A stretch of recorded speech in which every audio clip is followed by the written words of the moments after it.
Hello and welcome to this beginner's tutorial where we're going to be looking at how to build, where's it gone, a Tetris wall, and also afterwards I'll be showing you an idea for how to turn it into a lamp design. So this is what we're going to be doing. I'll be showing you how to make the parts and how to put them together, how to color them in, how to add glowing effects. So I've got a render of this going at the moment, so hopefully by the time I've finished going through this, this will be ready and I can show you. Right, let's do it.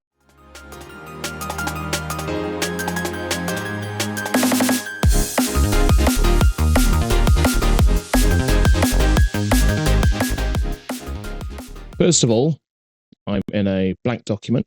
What we need to do is create a cube. Okay, so as always, I'm going to go up here to create sketch, and I'll draw on the floor plane, grab my rectangle, and just draw a square. Now I'm just going to use the grids to get this accurate, and I can see in the measurements on the screen that it's going to be 50 by 50. That will do. Finish sketch. Then use extrude. I'm going to pull this up by the same distance, so up by 50, and then I get a perfect cube. Voila.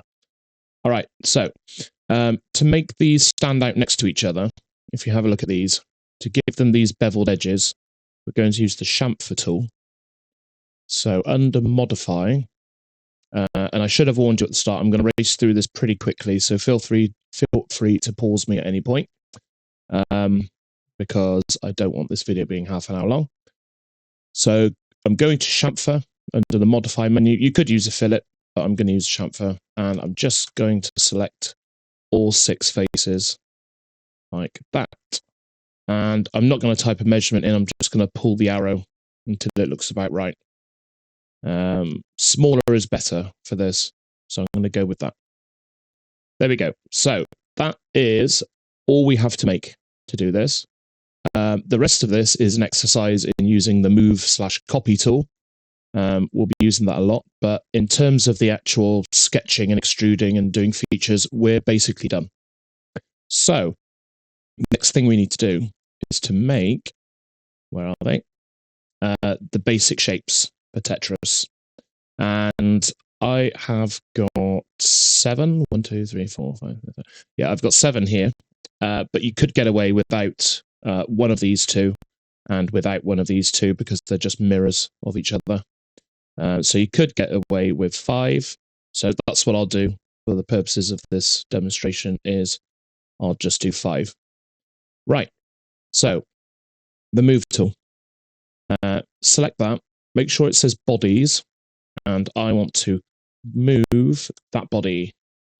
Now, I can move it about, which is great, but if I click create copy first, like this, what I can do is drag a new copy. Now, if I keep my view oriented to front, I can make sure that that snaps perfectly to where I want it to be. Okay, so we'll start with I think we'll do the 4 in a row first of all. So again, with the move tool, I can select 2 blocks at once.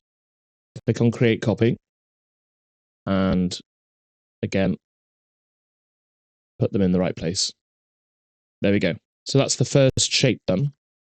Now, to make the second one, what I'm going to do is I'm going to use the same tool again, select all 4. Now, notice how it's picked it up on that corner. My move planes are not as I would like. What you can do if it does that is, instead of this one, free move, go to the next one across, translate. My mouse is in the way. And go create copy again. So what I'm doing is I'm stealing this to basically edit to make my second shape. So in this one, we'll make the L-shaped one. And what I'm going to do is just move that square there. So I'm going to go free move and move this to where I want. Now, it's really important for this to look right, to get them absolutely in the right spot. If any of these are slightly out, or your cube isn't quite cubic, then it will look funny when you start building a wall out of it, or building your name or something. So that's the second one done. With the third one, I'm going to show you something slightly different. So again, create copy, drag it across. Now, with this one, I'm not going to use the free move tool. I'm going to select this cube. I want to put it here to make the square. So instead of going free move, I'm going to use point to point. And the way this works is I'm moving this, and by clicking 2 points, I'm creating a line along which it's going to move. Okay. Now, the way I like to think of it is I'm asking myself, what do I want to line up with what? You'll see what I mean. So if I move this down here, eventually I'm going to want this corner lined up with this corner. And just by clicking between there and there, it then moves that block exactly where I want. I prefer to use this. It's a bit more precise. Let's do 2 more. Back to the free move, create copy. We'll create the Z-shaped one, I think, now. So I'm going to move this one up to here. Rather than dragging it, well, maybe I'll start by dragging it. I'm going to use that point to point again. So I'm selecting the origin point and the target point. So I want to move from there to there. Okay. Play around with that tool. It'll make more sense once you've used it a few times. And now I've forgotten which is the last shape. Oh, yes. Let's just do the last one. Create copy. There we go. Right. And then I'm just going to move that across here. Lovely. So those are our 5 shapes. Now, if I press A on the keyboard, we'll go up here to modify and go appearance. I get the appearances menu come up. For the purposes of this, I think I'll just stick to aluminium.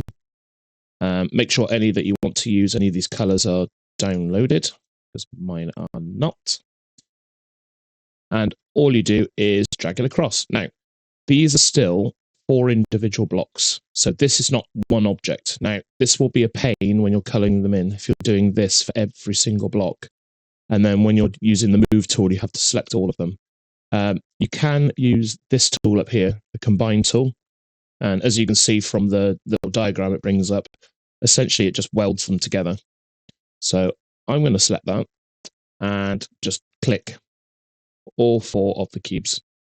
And okay, so this now is one object. So if I change the color on it, let's put red on it, it does the whole thing. And when I move it, I only have to click once and I've got the whole object selected. Okay, so what I'm going to do is just drag some more colors on, and I'll show you how to edit those as well. Oh, I haven't done the combining. So just go through, combine, and again, select all 4, combine, select all 4, and select all 4. Okay, so this one will be blue. This one is also going to be blue, but not for long. This one I'll use anodized rough gray, and let's go bead blasted on that one. Has it got a texture? Kind of, but you can't really see it. All right, so these colors are not very inspiring, but what you can do is, if you were looking for a particular color, I would say don't really look for the color you're going for. Just look for the texture and surface finish you're going for. So if you're going for glossy, just use the red, and you can do this. So if I right click on any of these and go edit, I get a color bar come up, and I can do what I want. Which one was that? That was this one here, the gray. Whoops. Again, I can just do whatever I like with that. Okay, and I might leave that one like that. So that is how you make the shapes and how you apply the colors.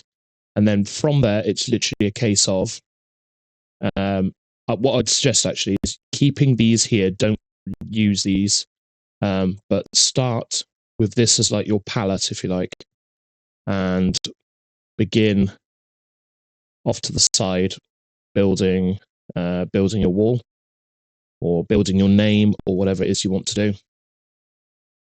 So I'm leaving these 5 here, and all I'm going to do is drag these across and start building. Now, with this free move tool, you have got these rotation nodes. So feel free to rotate these and either use that point-to-point move or just use the dragging of the arrows, which is a bit more beginner friendly.